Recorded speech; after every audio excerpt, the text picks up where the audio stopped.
Ko Te Rongopai tēnei, mahi ana mō Care Kids News. Te rangi nei, kei te papa o karanga, ki te arawhitisi o tāmiki makaurau. Mo te aha, mo te whenga uru matua o te Manu World Champs. Miharo!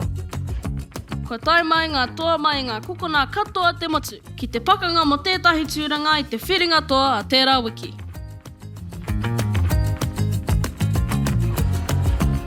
What's your name and where are you from? My name's Moses and I'm from Pupuwai. What score did you get?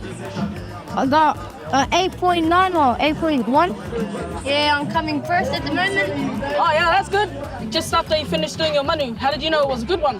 When I manued, I came back up, caught my splash, looked at Big TV. I haven't seen you. And then, yeah, showed me my score.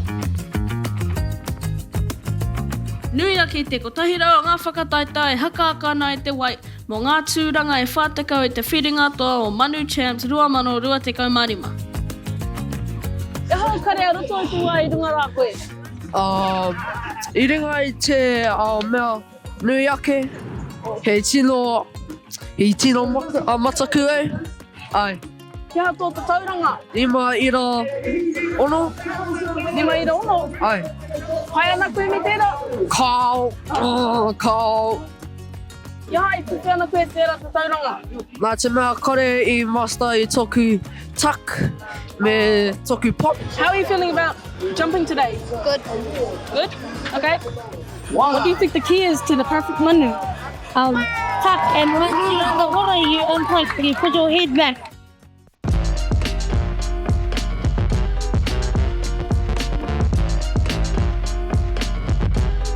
Did you do a manu today? Yes, I did. Yes. What score did you get? Well, no, it broke. I think I exceeded it. Oh. It doesn't go that high, so I just take the win. How long have you been training to do this?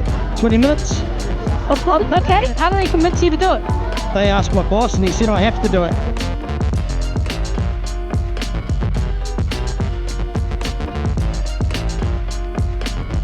Where did you come last year? First place. Nice. Did you do one today? Yes, I did it. What score did you get? 5. Did you think you could have gotten better? Yes. Yeah, for favourite trick. Ko te laser manawai. Can you see it? Can you see it? Yeah, don't actually land on the floor, just do the action in the air. Ko ki te koe e kahi nekihanga hau mō ngā manu i tēnei tau? Ai. Ia dingwa. Ko te backflip manu. Have you gotten into the finals? Yes, I came second last year and I competed in Whangarei and I came first up there and I'm going through to the final. That's good. How are you feeling about the finals? Nervous, but I think I got it this year. You came fourth last year. Where do you want to come this year? First. Did you do a manu today? Yes, What score did you get? 7.1. How did you feel up there when everyone was looking at you before you jumped? Nervous. Was it worth it?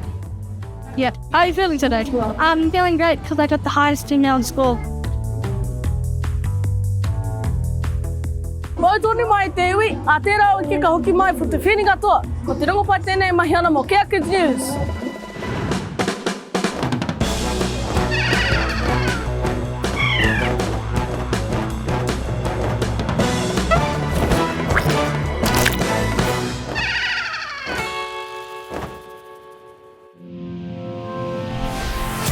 Thanks to New Zealand On Air.